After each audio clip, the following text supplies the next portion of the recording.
దీపారాధన చేస్తూ ప్రతిరోజు కూడా మహానైవేద్యం పెడితేనే ఈ యొక్క విగ్రహాలని పెట్టుకోవాలి.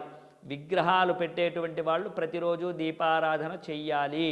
బొటనవేల్లో సగం వంతు ఉన్నటువంటి చిన్న విగ్రహాలను మాత్రమే తెచ్చుకోవాలి. తెచ్చుకున్నా కానీ ఏదైనా ప్లేట్లోనో వస్త్రంలోనో ఉంచి రోజు పూజ చేసుకోవాలి.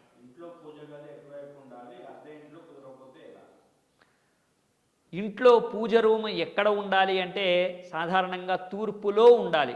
అంటే దేవుడు పడమరకేసి చూస్తూ ఉండాలి. లేదా ఉత్తరంలో ఉండాలి. అంటే దేవుడు దక్షిణం వైపు చూస్తూ ఉండాలి.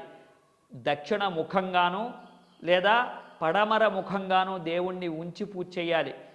అద్దె ఇళ్లల్లో ఉన్న వాళ్ళు కూడా పూజ రూము లేకపోతే తూర్పు గోడకి, అంటే మనం ఎదురుకుండా చూస్తుంటే తూర్పు కనబడుతూ ఉంటుంది, ఆ తూర్పు గోడకి లేదా ఉత్తరం గోడకి ఆ యొక్క భగవంతుడి యొక్క స్టాండ్ ఉంటుంది, మందిరం స్టాండ్ కానీ లేదా మందిరం కానీ పెట్టుకుని అందులో పటాలు పెట్టుకుని పూజ చేసుకోవాలి ప్రతినిత్యము కూడా.